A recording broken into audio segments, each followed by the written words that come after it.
Caught in the crossfire. It's caught in the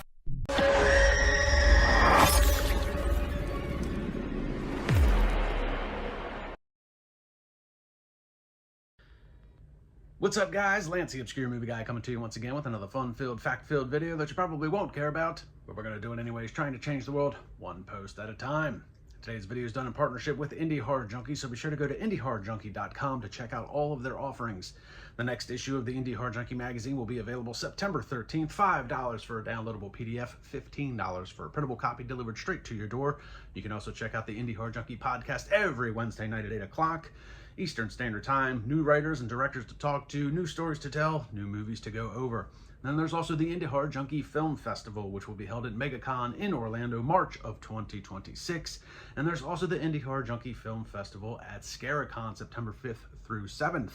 That is coming up. Tickets are available. Submissions are closed for the ScaraCon Film Festival, but your tickets are still available. To get into the convention, go to scaracon.com to get your tickets today. Check out this guest list. Many guests on board and on tap, plus a Fright Night 40th anniversary reunion of the cast and crew. So be sure to go check out ScaraCon in Syracuse, New York this September. Now let's dive into today's video. Another take on a headed pig killer, much like the Arkansas Pigman Massacre, but today we're going to be talking about Boarhog.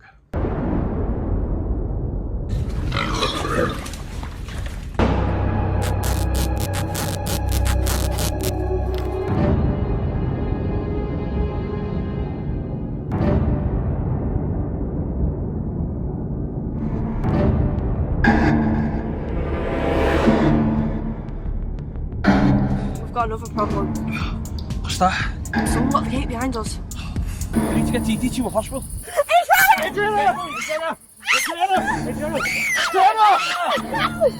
You know who that was, don't you? Who? It's Bretnell. What do you mean? I know everything, Phil. About what? You know nothing. You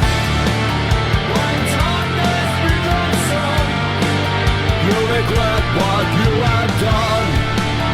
Dear Lord, what have we done to the creatures of the night? Benji? Don't! It's not the Benji, you know! You're in Sounder City Mayo, baby!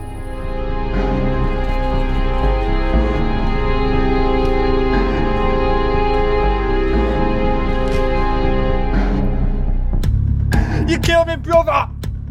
And now I'm gonna kill you!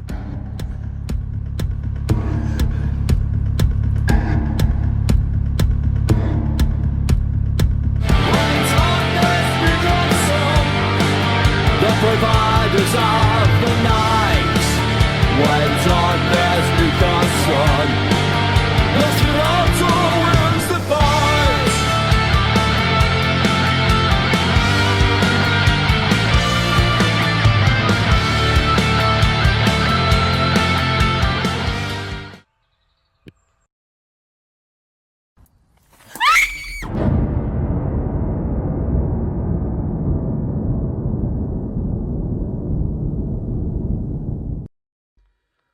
So, Boarhog was written and directed by Craig Quinn, who also plays Benji Phillips in the film as well. It is currently available on Amazon Prime and Apple TV. And it is set against the backdrop of World War III. Basically, you have soldiers coming back from World War III suffering with PTSD and hallucinations.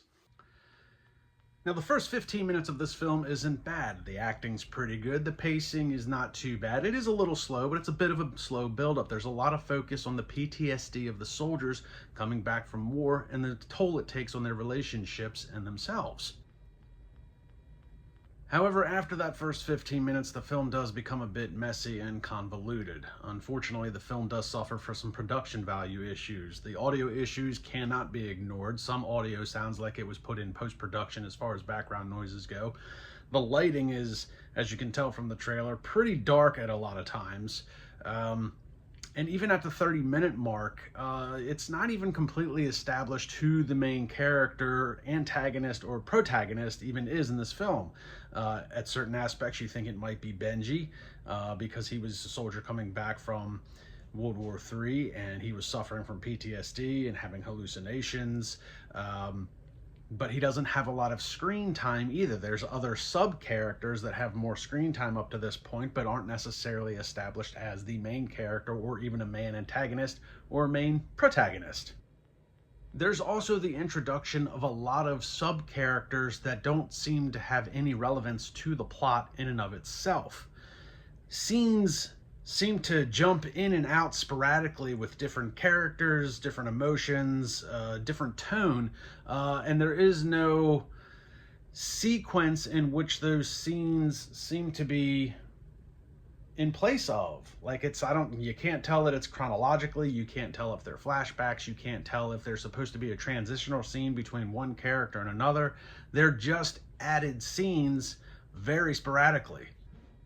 And another huge issue with this film is the soundtrack itself. The soundtrack seems to be the same exact song played on loop for a very, very extended amount of time. That does not necessarily add to the tone, the tension, or anything to the film. And it actually becomes distracting at a certain point when you think, man, you've got different scenes that have come and gone, you've got different characters that have come and gone, but the music has stayed constant throughout for some reason. It's very long and drawn out, unfortunately, and adds very little to the film, and it's actually more distracting than it is a plus. And again, you're 30 minutes into this film. Nothing has really been established as far as plot. Nothing's been established as far as a main character, a main protagonist, a main antagonist. And shortly after that, Benji, who you thought could potentially be the main character, essentially goes missing on a whim.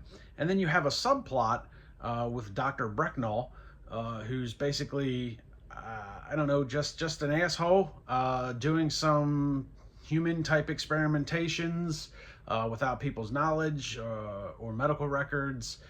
He essentially gets fired from his job, and it's hard to tell if this is supposed to be a subplot, if this is supposed to be the main plot. Is he supposed to be the main character? It's all very confusing and convoluted. And despite all of this slow buildup and pacing, it's almost not until the 45-minute mark that we actually get a kill in this film, which for a horror flick, that's unheard of. That is a long time to go without any type of bloodshed.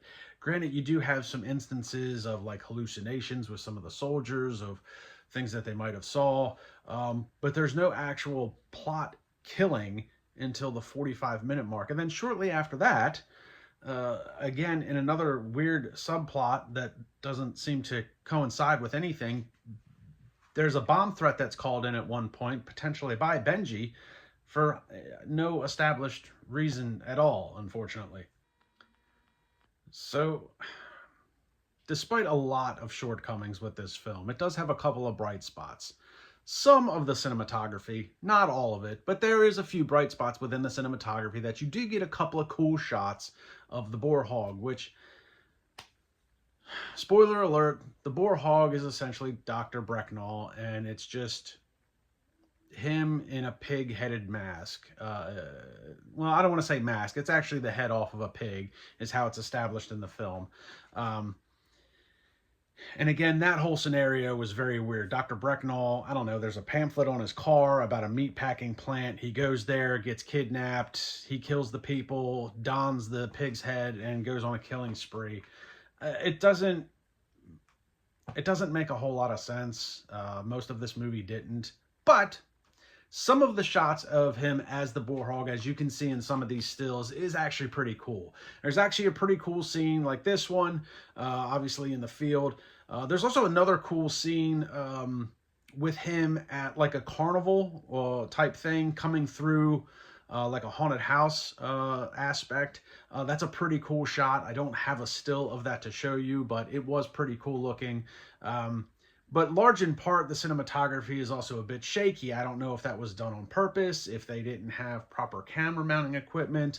It's to my understanding that this was done on a fairly low budget in an area of the world that doesn't really have a very established film settings in regards to like the actual film industry itself.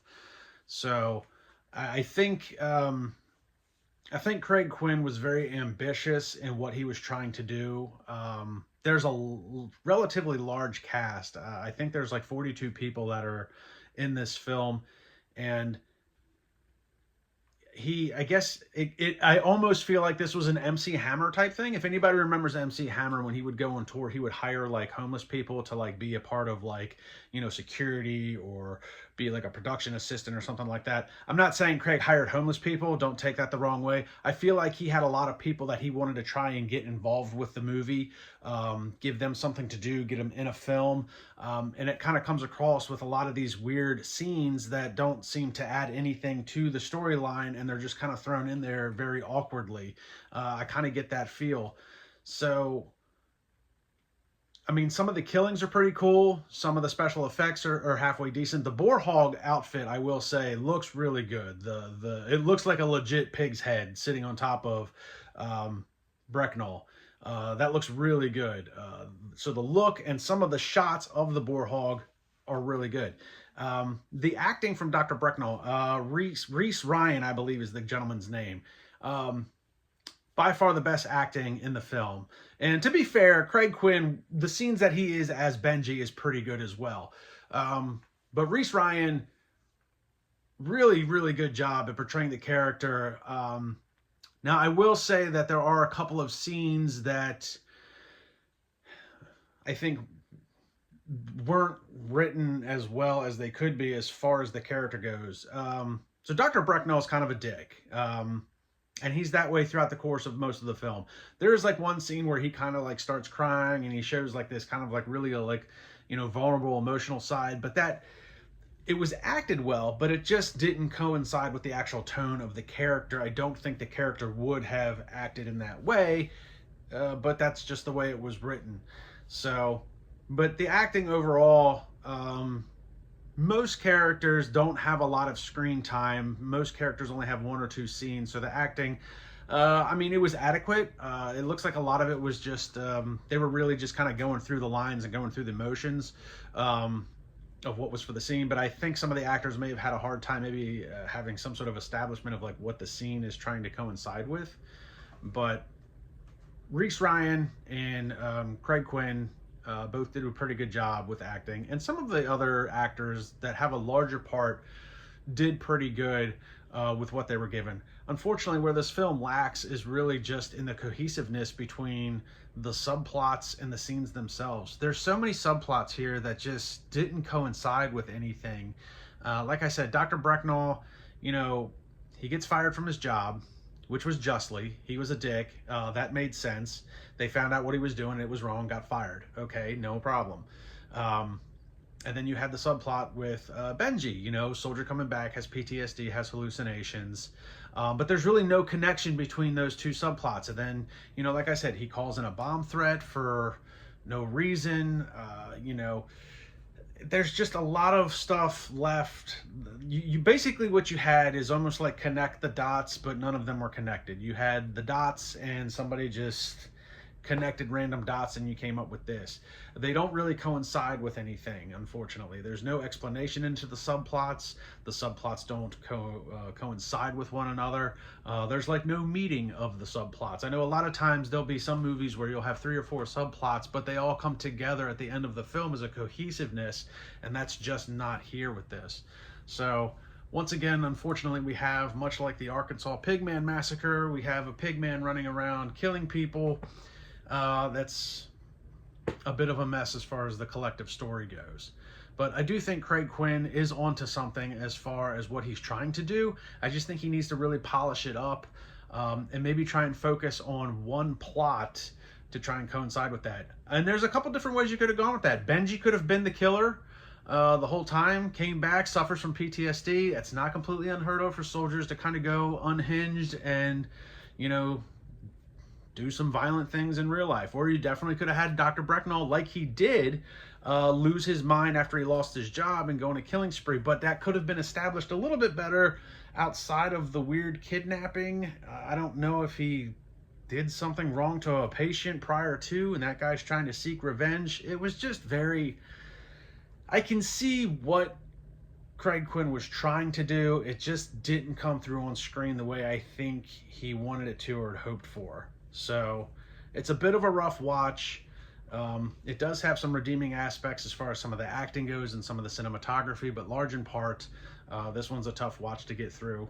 And the music is extremely distracting and detracting from the overall tone. So don't give up, man. I can't make a movie, so I commend you for trying to put one together. It's definitely something that I can't do. That's why I just talk about them. Hopefully I gave you some good feedback. Don't hate me for it. I think you've got a pretty good foundation on what you can work on. And every movie is a learning opportunity to make a bigger and better one. So take it with a grain of salt. I'm a peon. You're a movie maker. So don't hold it against me. So check out Boarhog. Like I said, it's available Amazon Prime, Apple TV. Like, subscribe, and comment on my YouTube channel. Check me out on Facebook and Instagram, and I'll see everybody in the next video.